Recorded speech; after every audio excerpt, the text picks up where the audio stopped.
नमस्कार दोस्तों, बंगाल विधानसभा का चुनाव समाप्ति की ओर बढ़ रहा है, लेकिन कोरोना महामारी को बढ़ता हुआ देख तृणमूल कांग्रेस, भारतीय जनता पार्टी और कांग्रेस प्लस ने अपनी अपनी रैलियों में कटौती कर ली है। यहाँ तक ही नहीं, अब इनके सभाओं में भारी भीड़ नहीं आएगी। लेकिन आपको बता दें, 5 चरणों का चुनाव समाप्त हो चुका है। बचे 3 चरणों में से 7वें चरण का वोटिंग कुछ ही घंटों में शुरू हो जाएगा। लेकिन आपको बता दें, बीते हुए 5 चरणों में 180 विधानसभा सीटों को लेकर एक बड़ा ओपिनियन पोल निकलकर सामने आया है। इसके साथ ही छठे चरण के 43 सीट के साथ साथ सभी 3 चरणों के 142 सीटों का एक बड़ा सर्वे निकलकर सामने आया है। इसके साथ साथ बंगाल विधानसभा की सभी 294 सीटों का भी एक बड़ा ओपिनियन पोल निकलकर सामने आया है। इन सभी ओपिनियन पोल के मुताबिक देखा जाए तो एक बार फिर पश्चिम बंगाल में भारतीय जनता पार्टी को तगड़ा झटका लग सकता है। हालांकि जहां एक तरफ भारतीय जनता पार्टी 200 प्लस का नारा दे चुकी है, वहीं ममता बनर्जी भी दावा कर चुकी हैं कि एक बार फिर बंगाल में उन्हीं की सरकार बनेगी। जहां दोस्तों 5 चरणों के 180 सीट और तीनों चरणों के 114 सीट और सभी 294 सीटों के ये आंकड़े क्या कहते हैं, आपको एक एक कर विस्तार से जानकारी देंगे। लेकिन दोस्तों, आपको क्या लगता है, क्या इस बार भारतीय जनता पार्टी बंगाल में बाजी पलट देगी या फिर एक बार फिर से ममता बनर्जी ही सत्ता पर आसीन होंगी? आप अपनी राय कमेंट कर जरूर बताएं और साथ ही वीडियो को लाइक जरूर करें। लाइक करने के साथ ही शेयर भी करें।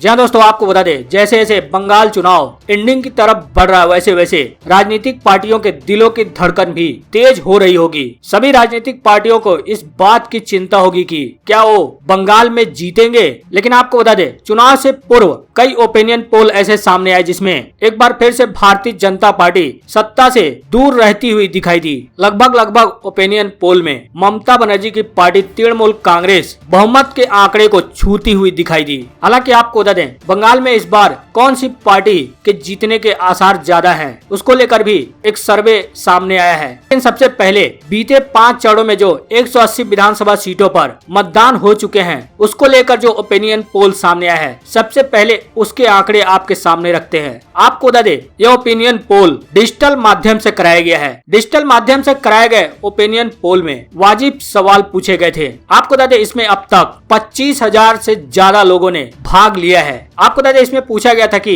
5 चरण की 180 विधानसभा सीटों में कौन सी पार्टी कितनी सीटें जीत सकता है। इसमें 5 ऑप्शन रखे गए थे। आपको बता दें, इसमें पहले में भारतीय जनता पार्टी 135, तृणमूल कांग्रेस 25, जिसमें 7% लोगों ने अपना वोट किया। 7% लोगों ने इस बात को माना है कि भारतीय जनता पार्टी को 135 और तृणमूल कांग्रेस को 25 सीटें मिल सकती है। वहीं दूसरे ऑप्शन में पूछा गया था कि भारतीय जनता पार्टी 95, तृणमूल कांग्रेस को 75 सीट। इसमें 3% लोगों ने अपनी वोटिंग की है। 3% लोगों ने इस बात से सहमति जताई है कि भाजपा को 95, तृणमूल कांग्रेस को 75 सीटें मिल सकती है। वहीं तीसरे में पूछा गया था कि भाजपा को 70 सीट, तृणमूल कांग्रेस को 100 सीट, जिसमें 10% लोग इस बात से एग्री करते हैं कि भारतीय जनता पार्टी को 70 सीट और तृणमूल कांग्रेस को 180 सीटों में से 100 सीट मिल सकती है। लेकिन 25,000 लोगों में से, यानी 25,000 वोट में से 75% लोगों का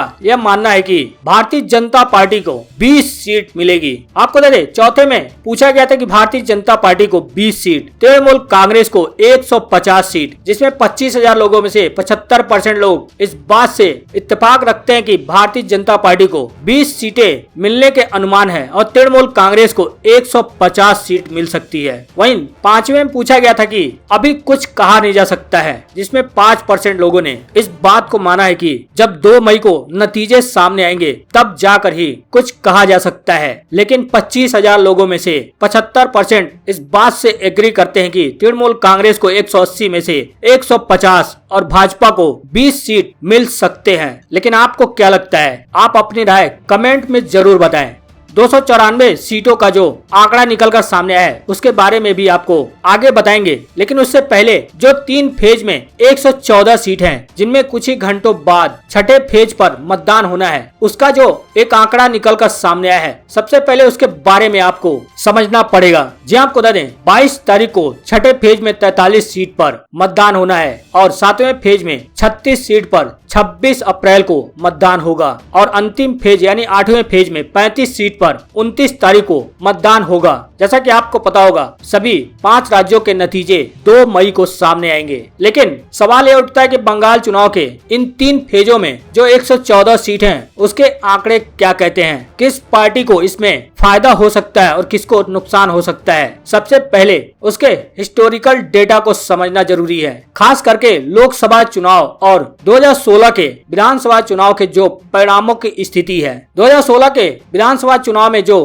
कांग्रेस प्लस लेफ्ट और टीएमसी के बीच जितना बड़ा टक्कर था, लेकिन इस बार कांग्रेस लेफ्ट गायब होती हुई दिखाई दे रही है। 2019 में कांग्रेस प्लस लेफ्ट का सुपड़ा साफ हो गया था। इस चुनाव में कांटे की टक्कर टीएमसी और भारतीय जनता पार्टी के बीच हुई थी। इस आधार पर एक कहा जा सकता है कि फिर से छठे फेज में, जिसमें 43 सीटें हैं, उसमें भारतीय जनता पार्टी के बीच कांटे का टक्कर होगा। और सबसे महत्वपूर्ण बात यह है कि तीनों फेज जिसमें 114 सीटें हैं, वो सभी दक्षिण बंगाल में हैं, जहां पर ममता बनर्जी यानी टीएमसी का गढ़ माना जाता है। उसी प्रकार से जैसे उत्तर बंगाल को भारतीय जनता पार्टी का गढ़ माना जाता है। इस बात में कोई दो राय नहीं है कि ममता बनर्जी की पार्टी तृणमूल कांग्रेस दक्षिण बंगाल में सबसे बड़ी पार्टी है। लेकिन सबसे बड़ा सवाल ये उठता है कि तृणमूल कांग्रेस के बाद दक्षिण बंगाल में दूसरे नंबर की पार्टी कौन बन सकती है। जिसमें इन आंकड़ों पर अगर नजरें दौड़ाई जाए तो देखा जा सकता है कि दूसरे नंबर पर भारतीय जनता पार्टी टीएमसी को टक्कर दे रही है। और 7वें फेज में भी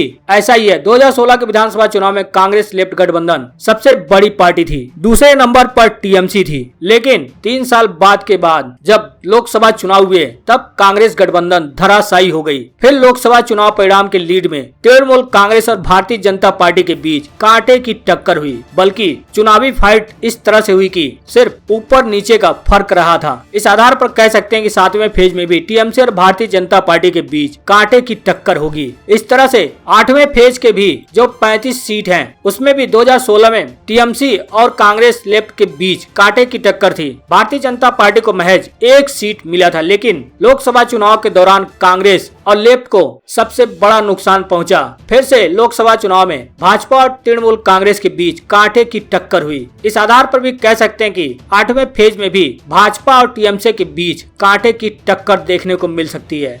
लेकिन सीटों के हिसाब से अगर बांटे तो जो 2019 में लोकसभा चुनाव में भाजपा ने जितनी सीटें जीती थी और टीएमसी ने जितनी सीटें जीती थी, उसको विधानसभा में कन्वर्ट करके देखा जाए तो तृणमूल कांग्रेस 114 में से 59 सीटें जीत सकती है और कांग्रेस प्लस को महज 9 सीटें मिलने के अनुमान हैं। वहीं भारतीय जनता पार्टी को 46 सीटें मिलने के अनुमान जताए गए हैं। हालांकि किसको कितनी सीटें मिलेंगी, इस बात का फैसला तो 2 मई को हो पाएगा। लेकिन इससे पहले इन ओपिनियन पोल ने एक बार बड़ा इशारा कर दिया है कि पश्चिम बंगाल में एक बार फिर ममता बनर्जी की लहर है। वहीं आपको बता दें, बंगाल विधानसभा में कुल 294 सीटें हैं। 180 विधानसभा सीटों पर मतदान हो चुका है और 114 सीटों पर मतदान होना बाकी है। यानी कुछ ही घंटों बाद छठे फेज में 43 सीटों पर मतदान डाले जाएंगे। लेकिन सबसे पहले हमने आपको 180 विधानसभा सीटों के एक आंकड़े दिखाए। लेकिन बंगाल में किसकी सरकार बन सकती है, उसको लेकर भी एक बड़ा आंकड़ा सामने आया है। जी आपको बता दें, इस सर्वे को भी डिजिटल माध्यम से कराया गया है। डिजिटल प्लेटफॉर्म के लोगों से यह सवाल पूछा गया था कि बंगाल विधानसभा चुनाव जीतने के किस पार्टी के सबसे ज्यादा चांस हैं। आपको बता दें, इसमें 19,000 लोगों ने वोट किया है। आपको बता दें, यह आंकड़ा भी कम नहीं होता है, क्योंकि कोरोना काल के दौरान जब चुनाव शुरू नहीं हुए थे, तब भी कई बड़े बड़े मीडिया चैनल 15,000, 20,000, 25,000, 30,000 लोगों से ऑनलाइन बातचीत कर अपने अपने ओपिनियन पोल जारी किए। इसमें तो 19,000 लोगों ने वोट किया है। इसमें सबसे पहले पूछा गया था कि बंगाल विधानसभा चुनाव में तृणमूल कांग्रेस के जीतने के चांस कितने हैं, जिसमें 88% लोगों ने, यानी 19,000 लोगों में से 88% लोग इस बात को मानते हैं कि पश्चिम बंगाल में एक बार फिर तृणमूल कांग्रेस के जीतने के चांस ज्यादा हैं। वहीं दूसरे में भारतीय जनता पार्टी पर 7% लोगों ने ही विश्वास जताया है। 7% लोगों का मानना है कि बंगाल विधानसभा चुनाव में भारतीय जनता पार्टी के जीतने के चांस ज्यादा हैं। वहीं कांग्रेस प्लस लेफ्ट को महज 4% लोगों ने वोट किया है। 4% लोगों का मानना है कि कांग्रेस प्लस लेफ्ट बंगाल विधानसभा का चुनाव इनके जीतने के चांस ज्यादा हैं। वहीं अंत में पूछा गया था कि क्या किसी को भी बहुमत नहीं मिलेगा, जिसमें 2% लोगों ने इस बात से सहमति जताई है कि किसी भी पार्टी को बहुमत नहीं मिलेगा। अगर ऐसा होता है तो क्या पश्चिम बंगाल में जोड़ तोड़ की सरकार बनेगी? क्या चुनाव नतीजे आने के बाद पार्टियों को एक दूसरे से गठबंधन करना पड़ेगा, या फिर विधायकों को तोड़ने का जो सिलसिला वर्षों से चला आ रहा है वो फार्मूला लागू होगा?